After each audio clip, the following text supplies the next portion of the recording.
네, 오늘 시장의 투자 전략을 함께 알아보도록 하겠습니다. 오늘의 시장 피셜 시간인데요. 앞서서 이야기 나눴던 YG경제연구소 차영조 소장과 인사이트K 배종찬 소장 두 분과 이야기를 나누겠습니다. 두 분 인사 나누시죠? 안녕하십니까. 안녕하세요. 네. 자, 주말 사이에 또 코로나19가 사회적 거리 두기를 2단계로 격상시키는 요인이 됐습니다. 우리 시장을 또 어떻게 영향을 줄지. 일단 오늘 시장에서는 아직 큰 영향은 주진 않고 있습니다. 자, 하지만 지난 제가 기사나 이렇게 통계들을 좀 보니까 11월 들어서 개인 투자자들이 인버스, 흔히 말하는 곧버스를 매수한 종목 중에 가장 많이 매수했다, 1위에 랭킹됐다라는 소식을 봤어요. 자, 이걸 보고 어떻게 좀 해석을 해야 할까? 또 이렇게 하락에 베팅하는 것이 맞은가에 대한 좀 걱정도 있어서 오늘 주제는 이렇게 좀 잡아봤습니다. 먼저 차영조 소장님까지 이야기를 나눠볼 텐데 제가 말씀드렸지만 개인들이 요즘 곧버스에 자꾸 베팅을 하고 매수를 하고 있습니다. 이거 어떻게 봐야 될까요? 일단은 시장에 있어서 투자가 맞다 틀리다라고 볼 수는 없는 거죠. 네. 그분들도 나름대로 뷰가 있는 거고 생각이 있으셨기 때문에 투자를 했기 때문에 그게 맞다 틀리다라는 것을 우리가 판단할 수 있는 능력은 저에게는 없습니다. 네. 하지만 다소 우려스러운 바를 제 개인적인 견해를 말씀드리게 된다면 현재 추세, 그러니까 우리가 이제 그 상승에 투자하는 거와 하락에 투자하는 것은 시스템 자체가 다릅니다. 무슨 그렇죠. 얘기인고 하니 상승에 투자한다라는 것은 나름대로 우리가 이제 익숙해져 있는 상황이죠. 주가가 올라가는 쪽에 익숙해져 있는데 하락에 이제 투자한다라는 것은 상당히 손실이 굉장히 커질 수 있는 그런 부분들로 인해서 상당히 위축될 수밖에 없는 것입니다. 저도 이제 그 파생 상품을 과거 했을 때 네. 이렇게 롱을 갖고 있을 때랑 숏을 갖고 있을 때랑 느낌 자체가 다릅니다. 그렇죠. 우리가 일상적인 행동과 좀 거스르는 부분들이기 때문에 쉽게 견디지 못한다라는 것이 첫 번째 이유겠고요. 두 번째는 현재 지금 추세 자체가 상승 추세대에 있다라는 거죠. 물론 코스닥 같은 경우는 하락 추세에 있습니다만 급격한 하락 추세대를 보이고 있지는 않고 코스피 같은 경우는 상승 추세대에 있습니다. 이거는 추세를 거스르는 거죠. 단지 이렇게 될 것이라는 희망에 주식을 사는 거. 그러니까 결국 인버스를 사는 거와 추세를 순응하는 것은 별개의 문제다라는 것들을 말씀드릴 수가 있겠습니다. 네. 물론 지금 우리가 올라가는 상승 종목도 맞추기가 쉽지는 않죠. 삼성전자가 올라가느냐, 네이버 카카오가 올라가느냐만 갖고도 지금 어려운 상황에서 일단 이렇게 올라가는 거에 대해서 지금 많은 사람들이 집중하고 있고 고객예탁금이 상당히 좀 늘어나고 있는 상황에서 여기서 하락 쪽에 베팅을 한다라는 것은 글쎄요, 저의 뷰와는 좀 더 다른 그런 모습들을 보이고 있다라고 말씀드릴 수 있겠고 어쩐 근본적인 내용을 바탕으로 투자를 한다라기보다는 단지 기대감, 올랐으니 떨어지지 않겠는가라는 부분으로서 투자를 하고 있는 것들이 아닌가 이렇게 이해를 좀 할 수 있을 것 같습니다. 네, 자 말씀해 주신 것처럼 일단은 개인 투자자분들도 여러 가지 생각과 분석과 이런 것들로 선택은 하셨겠지만 그렇죠. 예. 일단은 전체적인 시장 자체는 아직 상승 기류를 타고 있다라는 것이죠. 그렇죠. 말씀해 주신 것처럼 오늘도 시장을 딱 봐도 외국인이 여전히 매수를 하고 있습니다. 코스피와 현선물을 매수를 하면서 여전히 좀 상승에 베팅을 하고 있고 삼성전자, SK하이닉스도 계속 올라가고 있습니다. 이러면 지수가 올라갈 수밖에 없는 상황이니까 인버스에 대한 피해가 좀 커질 수도 있다라는 점을 좀 주의하셔야 되겠고 자 그렇다면 이번에는 배종찬 소장님과 좀 이야기 나눠볼 텐데 자 결국에는 개인 투자자들이 이런 인버스, 곧버스에 매수를 한 것은 어쨌든 지수가 좀 떨어질 것이다라고 예상을 하기 때문에 산 것이었고 그런 이유들을 여기저기서 좀 들어보니까 지수도 많이 올라온 것 같고 코로나19 때문에 사회적 거리도 이제 격상이 된 것처럼 코로나 때문에 다시 한번 시장에 충격이 있을 것이다 이렇게 예상을 하는 것인데 실제로 그런 영향이 있을까요? 조정이 될 수도 있죠. 조정이 될 수도 있는데 개미와 기관 투자자와 그리고 외국인이 다른 이유는 네.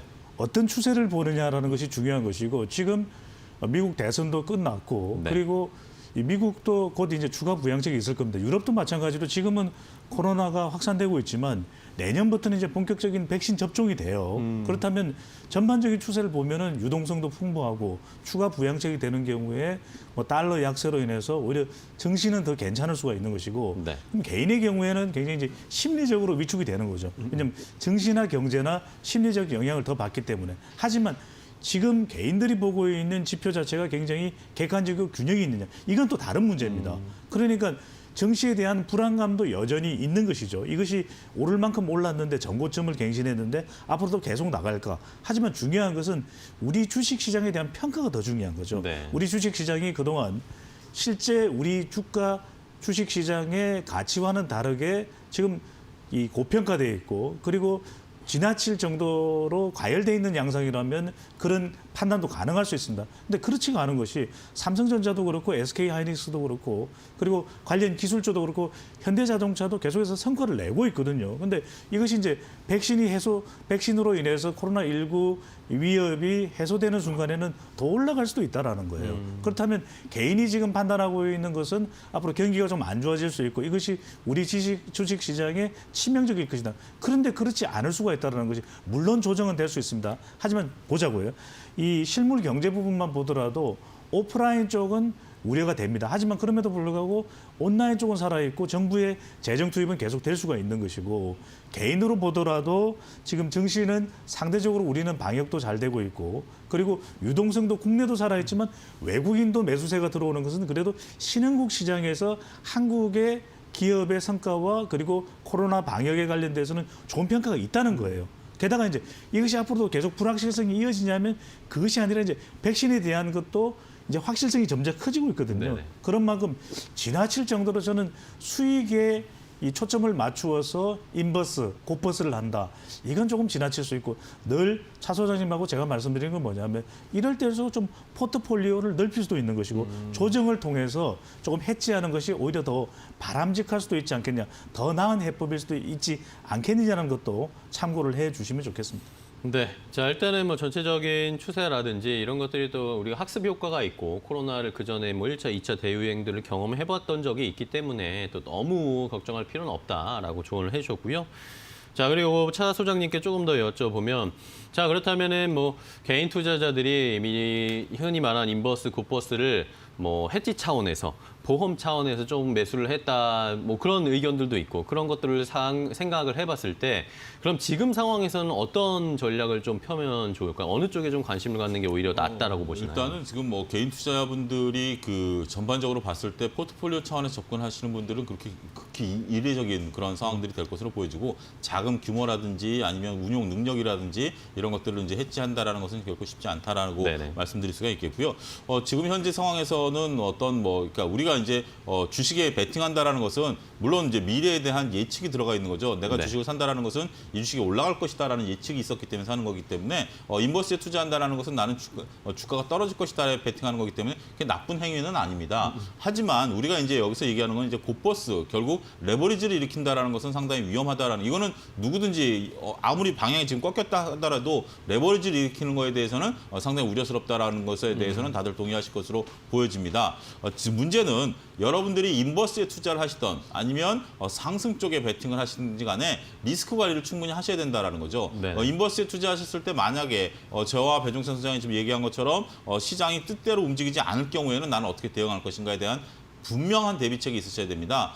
따라서 그러한 대비책, 결국 우리가 상승 쪽에 배팅하는 것도 조정 시에 어떻게 할 것인가라는 그런 대비책이 있어야 되는 것처럼 그러한 대비책이 있다라면 별로 리스크가 크지 않지만 단순하게 지금 뭐 상황에서 상승 쪽에 배팅을 못했기 때문에 인버스를 투자한다라는 식의 접근을 하신다라는 것은 상당히 리스크를 키우고 오히려 그동안 벌어놓은 자금들을 일시에 더 날릴 수 있는 그러한 현상이 벌어질 수도 있다 이렇게 말씀드릴 수가 있겠습니다. 그러니까 이 단기적인 전략이냐 중장기적인 전략이냐가 중요한데 그렇죠. 지금 이제 가처분 소득의 이 개인들의 소비 탄력성은 일시적으로는 우리가 블랙 프라이데이 같은 경우에 늘어납니다. 하지만 연말과 연초로 보면 조금 비중이 축소될 수밖에 없죠. 그만큼 경기는 어렵고 또 중소상공인을 중심으로 해서 이 경제 사정이 여의치 않은 상황이 있습니다. 이럴 때 우리가 생각해 볼 수 있는 것이 주로 B2B 영역으로 가볼 수 있는 거죠. 왜? 정부 재정 투입은 늘어날 수밖에 없고 미국의 경우에도 이 환경 정책과 관련해서 대규모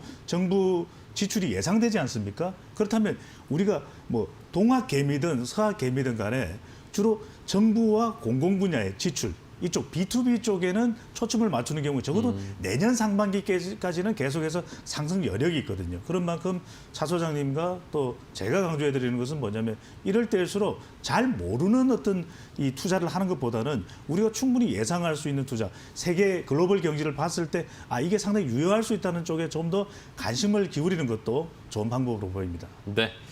자, 이렇게 오늘은 인버스 또 흔히 말하는 곧버스에 많이 투자하고 있는 개인 투자자분들을 위해서 좀 해결책이라든지 방향성을 좀 보여드렸는데요. 좀 잘 참고하셨으면 좋겠습니다.